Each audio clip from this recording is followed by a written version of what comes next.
what you perceive becomes your reality, okay? Everything that we see in this world is based off of light. That's it.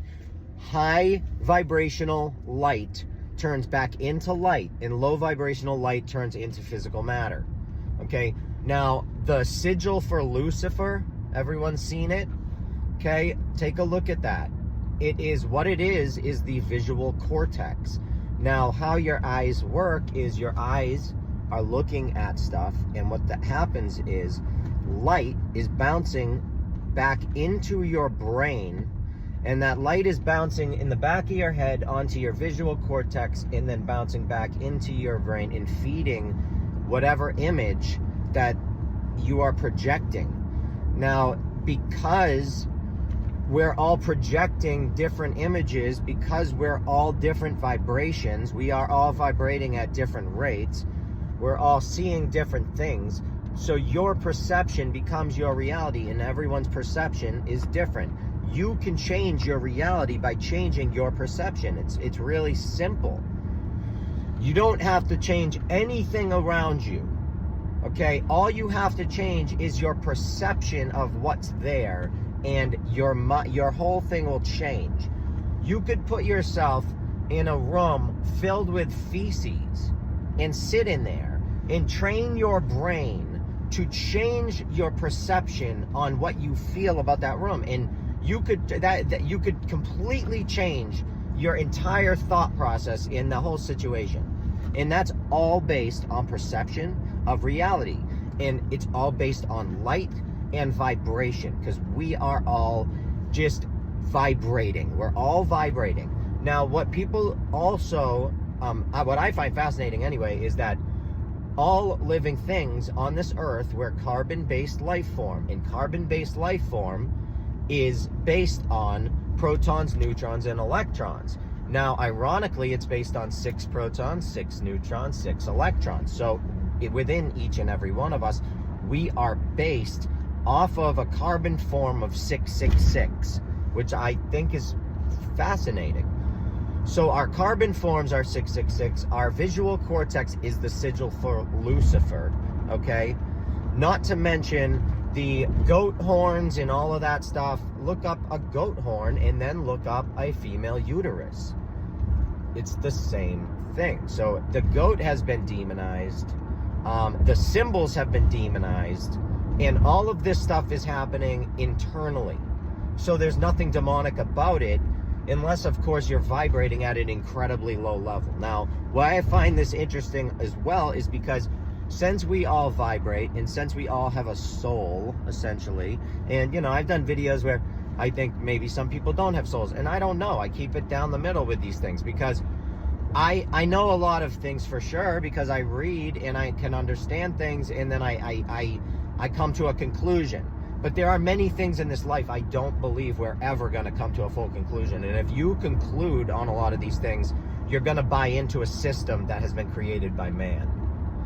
That's what it is when you believe something to be true, okay? Unless it's actually true, if you believe it to be true, it becomes your reality, because your reality is based on perception. Perception becomes reality. It all goes back to your mind, and it can be, you can alter yourself. You can break through barriers, okay, of your almost your metaphysical existence, okay? And you can break through barriers. I'm not talking about your physical existence, what you own and what you have around you. I'm talking about what's going on all up inside of your brain and your mind and your body.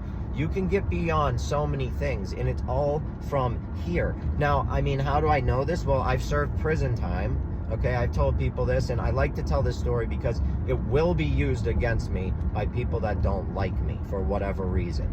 So I might as well just get ahead of that. You know, I did go to prison, and I robbed a bank. I was a drug addict. I'm 6 years clean. I did it with a note. It wasn't like anything cool. It wasn't like the town.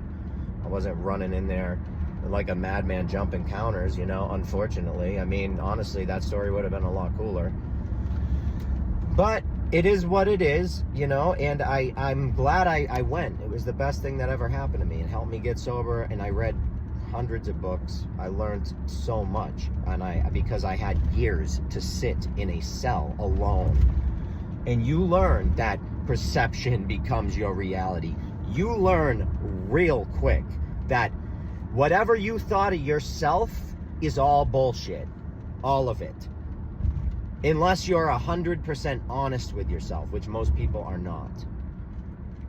So I find it fascinating, the whole thing. And I love teaching ancient, you know, where did religion come from, first of all? This is what I like to teach.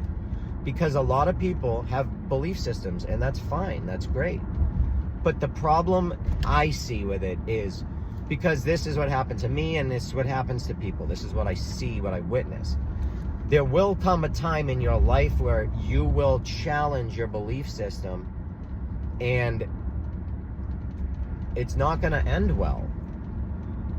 You know, it just isn't. Some people, they might face that later, much later in life. Some people, it might happen earlier. For me, it happened in my 30s, where I was face to face, staring down the barrel of Christianity, because I was a Catholic for my whole life, you know. Irish Catholic, good old boy, Massachusetts, you know, went to Catholic school, all that. And then I became a Christian in my, you know, more late 20s, because I thought that was the path, instead of all of the wardrobes and garments and traditions. I thought it might be nice to get away. And as a believer of Jesus Christ back then, I believed, you know, that was the best move. Now, honestly, I'm more of a recovering Christian now, because I understand that there were 16 major belief systems that had an identical story to Jesus. Identical. Born in a manger, you know, died on a cross, father was a carpenter, mother was a virgin, the exact same story verbatim. Okay, so when you start talking to me and you start saying this, and now with this amount of knowledge, 15, including Christianity, which makes it 16. So when we start getting to the 16th one, and they're all the same, I start wondering what's going on. You know, is this just a story that's been passed down here? Is that what's happening? And as it turns out, it is. And it's based on what's happening in the sky. But a lot of people don't want to hear that, because a belief system is a strong system that is tied directly to you in your brain, in your heart. Okay? I'm talking esoterically a little bit, but so, you know, to rip that belief system off is really, it's some people are never going to be able to do it, because it's, you know, it's their whole entire identity. The problem is, eventually most people, you're gonna clash with that, because you're gonna realize that your whole identity is, you know, is buoyant, because it's not really doing its thing. It's floating there, but it's not real. You know, you're gonna face a time, I'm telling you, where you're gonna want to grasp at something, and you're gonna be grasping at straws, because you can sit, like, people think just by believing in Jesus you're gonna go to heaven. First of all, heaven and hell are both right here on this earth, in this plane. Okay, in this plane of existence. Heaven and hell are heel. Heaven is the head, hell is the heel. Okay, it's all right here. So if you're spending your whole life fearing going to hell, and let me explain how the rules are pretty strict too. You know, from what I've heard, people that judge other people go to hell. So that sucks for all the Christians out there that are screaming at people, telling them, you better believe in Jesus or you're going to go to heaven. Because that's called judging. And, you know, unfortunately, people that judge apparently go to hell. So I just find that pretty ironic as well. It's all right here. It's a battle between light and darkness, and it happens in the sky, in our eyes, in our visual cortex, and it also happens within us. Because the Elohim, the gods that created us, and yes, Elohim does not mean God, it means gods. Okay, I have over 15 dictionaries at my house saying that. I've posted videos on each and every one of them. It means gods. El is for the ancient Phoenician god, Canaanite god. El, it's where we get words like electricity and elevated and elite. You become an elite member, you become elevated. The whole story, okay? I talk all about it. Jordan Maxwell was my guy, you know, and I learned so much from him. So if you want to learn a lot directly from the source, go right to Jordan Maxwell on Rumble. He's a brilliant dude. He's not around anymore, but he was an amazing teacher and an amazing guy. And he died, honestly, suffering because he tried to tell people the truth and he wanted to bring light into the world. And it's his story is sad a little bit, but you know, he did the right thing in my opinion. But like I will say too, when you watch him, I don't agree with his opinions, all of his opinions, not at all, because opinions are opinions. But you can't disagree with facts, you know. However, you know, not everything is a fact. A belief system is not a fact. And if you're looking things up on the internet, you're just going to be fooled, because the internet, I'm telling you right now, I am in libraries every single day. I am in underground bookstores at least 2 to 3 times a week. And they're underground. They're not Barnes and Noble. I'm talking bookstores with entire walls on like esoteric knowledge stuff, you know, plants and just everything. I mean, Barnes and Noble is a joke. So, you know, you can't find a lot of this on the internet. It's either buried or they cover it with nonsense. You've got to go into a book and read. And I have over 15 dictionaries that tell you straight up. I have Bibles, companion Bibles with information underneath that tell you that the Elohim is a pluralization, and El was the ancient Phoenician god. So they're talking about plural gods, not singular. So that's why it says in the Bible that God, or the Elohim, created man in our image, because he was in our image. He was with other gods when he created us. That's the story. But every single every culture had their beliefs, and all of the stories are very, very similar. You know, like in Greek mythology, who the heck made Prometheus created man. Prometheus and his brother Eprometheus. And it's a cool story because they both created man.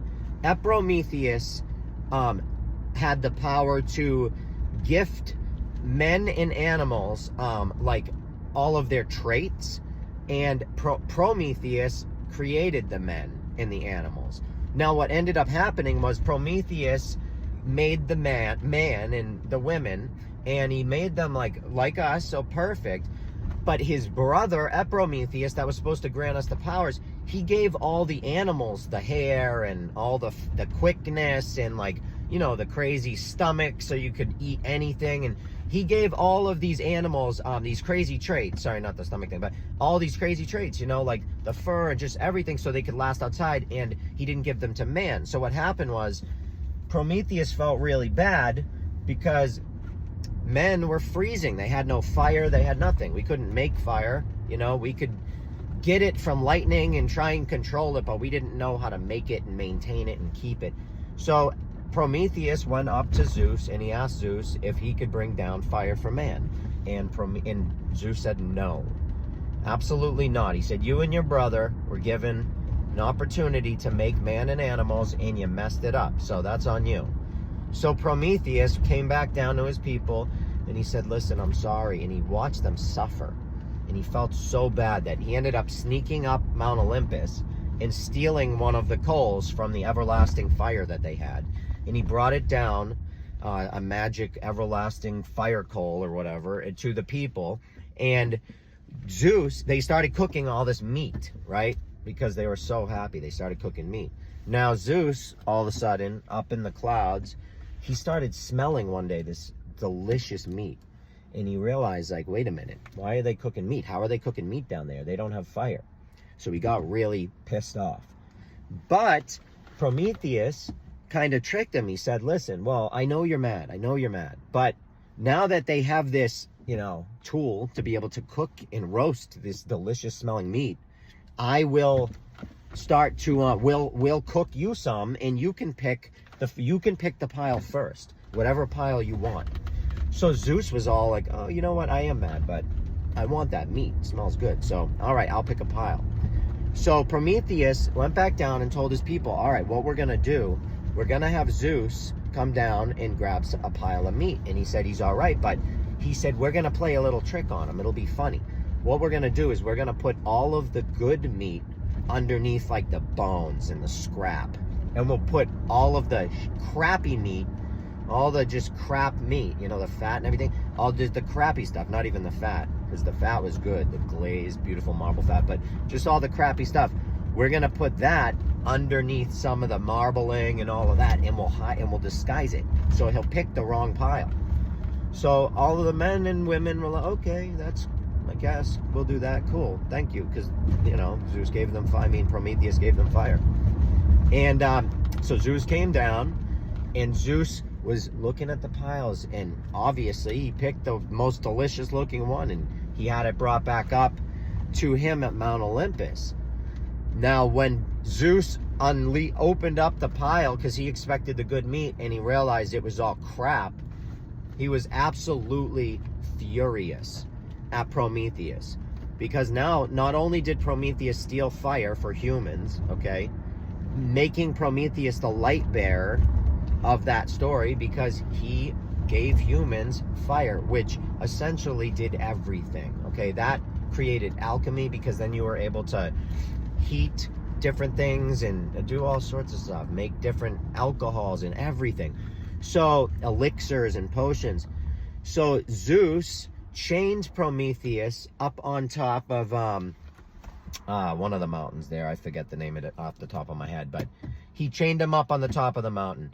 And he also has this bird that comes by every single day and pecks at Prometheus's head, pecks at his eyes and all that. So that's what his fate was for being the light bearer for humans.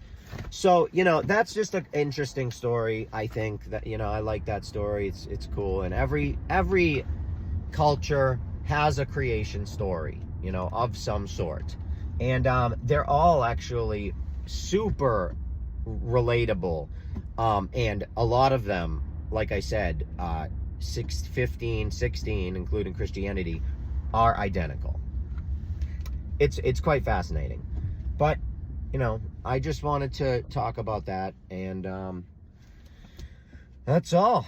So I love you all. Thank you all so much too for watching these videos. I know it's me just in my car, and it's because I work a lot, so the only times I have to do these are in my car, and I'm being safe. I really am, I promise. My phone is locked. I'm talking. It would be no different than if someone was sitting next to me and I was talking to them, because that's what I do for a living. I'm a recovery coach. I teach people things. I help people become enlightened. And because that, something goes off in your head. It did for me. Something goes off in your head. And learning things is the only way to escape this matrix that we're put in. All right? It really is. So I love you all. This is my opinion. And for entertainment, check me out at my website, withthesun33.com.